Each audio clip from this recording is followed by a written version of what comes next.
Hi everybody, welcome back to Jenkins Boat Works. I am Chuck Jenkins. Today we're going to get into our third lesson on learning to sail. Our first two lessons, the first one was on some basic knots you need to know how to tie, and I will again encourage you to go back and look at that and practice. The more you practice those knots, the better you're going to be at them. Our second video got into some terminology, some origins of nautical phrases and words, and today we're going to expand on that. Now, this is going to be a bit of a two-part type video today. We are going to concentrate on the points of sail. So in other words, the direction that you can sail with regard to where the wind's coming from. And also we're going to take a little trip to the dry sail area and actually look at some boats, and in particular the Sweet 16, which is a day sailor, and the boats that we're going to be using in our on the water lessons. So glad you're here. Let's just jump right in and see how we can make the boat go where we want it to. Okay, so we've got a chart here that describes what we call our points of sail. And so you get in your boat, your sails are up, you've determined which way the wind's coming from, and you want to go somewhere. I've got my little belaying pin here that I'll use as a pointer. Belay means to secure or affix. So you might tie a line on a belaying pin. So in our diagram here, our wind's coming from this direction. Our boat is here.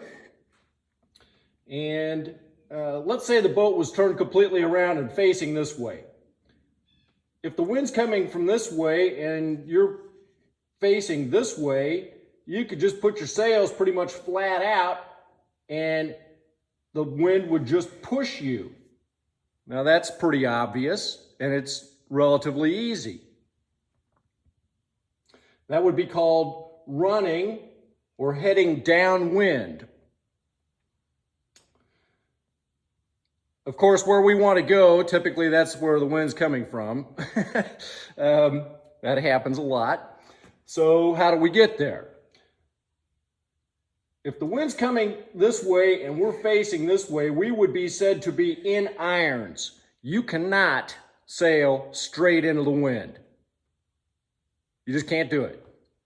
So this is our no-go zone. You need, in most cases with most boats, to be about 45 degrees off of the wind in order to be able to make any headway toward windward or to weather. And it is said to be tacking if you are trying to go to windward. So you tack, you go this way and then you come about, you come through the wind and you go this way. And you get to where you think you can then go ahead and take another tack and you come back through the wind. It's called beating. You will feel like you're beating against the waves and the wind, and you are. It may also be referred to as close hauled, and the reason for that is because you would have to have your sails in very tight, close hauled toward the center of the boat in order to make any progress to windward. We will have another video soon that describes where the sail has to be in order to make these different points of sail and the actual physics of it, why the boat will be able to sail in these different directions, but that's a little more advanced and we're not going to do that today. For today, we just want to concentrate on the terminology and the direction and what those things are called. So if we're headed toward the wind, we can't go straight toward it. We can come off at about 45 degrees either way. If we were going this way, that would be said to be on a starboard tack. And it would be called starboard because the wind would now be coming on our starboard side. Conversely, if we're going this way, the wind would be hitting our port side. So we will tack to windward or beat to weather, and that would be close hauled. Now, when you tack or you come about, you are going this way and you say, okay, we're going to come about and throw the tiller hard alee. These were terminology things from the second video, so if you don't remember those, go back and look at it. If you didn't make it through the wind, which can happen, and you're kind of facing into the wind, you would be said to be in irons, and you don't really want to do that because you're not, then you might just get pushed backwards. So you want to try to make sure that you get all the way through the wind to get to your next tack. If you are heading up toward the wind, that would be called heading up. Or if you were going to go away from the wind, that would be referred to as falling off the wind. Sometimes when you're sailing toward the wind, you may feel on the tiller that you have to actually kind of hold it to continue on your tack. The boat's going to want to do some things to push you away or toward the wind. And again, we're going to get into that in some detail in the next lesson. All right, so let's say you want to go this way. Well, that's a pretty easy way to go. That's called a reach. Either side is a reach if you are 90 degrees to the wind. So the wind's coming this way, you're going this way. You got your sail out here, and it is actually the fastest point of sail. And you might think, well, now that's kind of strange. Why would that be? You would think maybe that going away from the wind, straight away from the wind, might be the fastest. But strangely enough, you can kind of almost slipshot when you're going sideways to the wind, and it's a wonderful point of sail. It's very fun, and it is truly the fastest. Obviously, you don't have to go straight across the wind. You could fall off and come on down into what's called a broad reach. Or fall off more and then find yourself running downwind. Personally, I don't like to run straight downwind because you can run the risk of having a jibe or an accidental jibe, which is a dangerous thing because your sail may swing all the way from one side of the boat all the way to the other. Because when you're coming downwind, you've got your sail straight out. So I prefer to be off of straight downwind a little bit, and then you can do a controlled jibe if you want to and come the other way and still have the wind behind you but not straight behind you. So if we're heading toward the wind, we are tacking. If we are running away from the wind, we are jibing. And if we are somewhere in this area, it's said to be reaching. I wrote down on here, when in doubt, let it out. Especially when you're tacking and heading toward the wind, you may feel the boat heel over a lot and sometimes too much. And a simple fix for that is just to let the sail out a little bit. So if it feels like it's too much, let the sail out and then the boat will stand back up. Sometimes it's difficult to determine where the wind's coming from, if it's really light, or how your sail is trimmed with regard to which direction you're going. And in that situation, you can also let it out a little bit and then pull it back in until it feels like it's at an optimal place to where you're getting the best advantage with the sail from the wind. All right, I know I went through that fast, and you may want to go back and watch all this some more, and so much of this will make so much more sense when we are actually out on the water. But it's important to know the terminology like we've been saying all along. So go rewatch this if you need to. Our next little couple of clips in the video here are going to be actually in the boatyard and looking at the Sweet 16s and identifying some parts on those boats, and that'll be a help to you so you'll kind of know what they look like and what to expect when we go to start rigging them and actually get on the water. So thanks for joining us. Stay tuned. We're still got a few clips here of looking at some boats. All right, so what we can see here, this wire that attaches to the bow and goes up and helps hold the mast up is called the forestay. You have stays on both sides, port and starboard, but they're generally called shrouds. So this would be the starboard shroud, over there would be the port shroud. The mast goes way up, and the boom is attached here. So the sail fits on the boom and the mast. And then this is your main sheet, your line that controls the sail, attached here on the boom. We have the after deck, the tiller, the rudder, and this rudder kicks up. So that little line there will allow that to drop. And the rudder's attached to the transom with pintles, so those little pins that go down, and then the pieces that are on the transom are the gudgeons. So those pins drop down in those. We have our seats, a thwart. There's a swivel jam cleat here that's used to control the main sheet or to help hold it. This is a centerboard trunk. This has an aluminum centerboard, and that centerboard drops down when you're sailing. And that helps give you lateral stability so that the boat doesn't slide off to leeward when you're under sail. These jam cleats here are in cars, and these are for the jib sheets. So there's two lines that go on the jib sail, and depending on which way you're sailing, you tighten up either on that one or the one over there. Foredeck, a little hatch, the bow,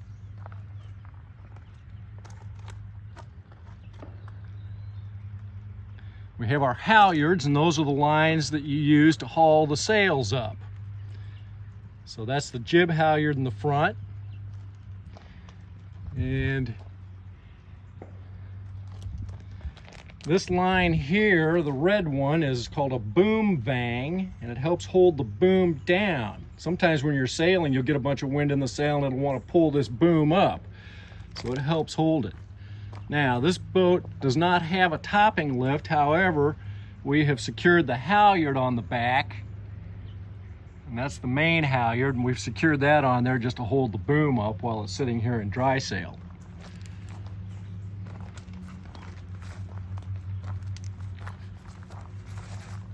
Here's just another one of the boats, very similar. We have actually 4 of them. This line back here runs through the rudder. The rudder is made out of aluminum, so if you would turn the boat over, it keeps us from losing the rudder, because it can just move up and down. The pintles move up and down in those gudgeons. So we've got our rail, and we're on the port side now. Your side shrouds, those attach to what are called chain plates. See these screws down here? So this piece of metal, this tang here, goes clear on down and is bolted through the hull. You can imagine there would be a lot of pressure when the sails are up. You certainly don't want your mast to fall over. And then the shrouds all go up to what's called a mast hound up there, and that's what all helps hold the mast up.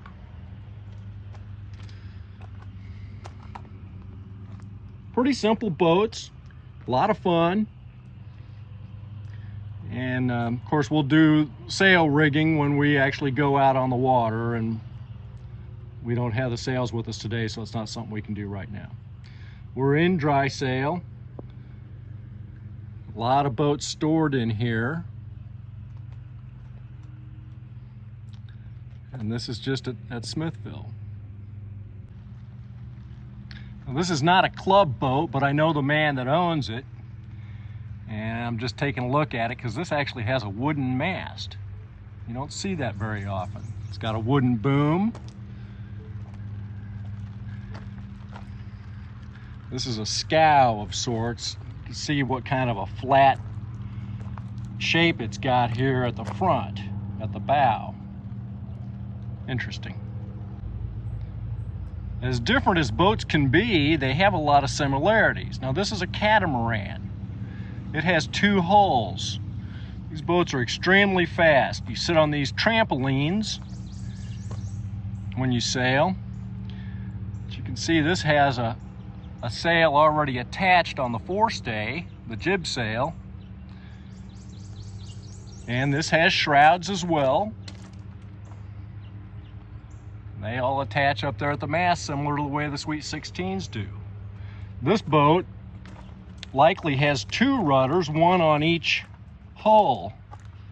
And these pintles are actually mounted on the hull, so the rudders attach a little differently than on the Sweet 16s. Here's a similar type jam cleat for his main sheet, the line that controls the mainsail.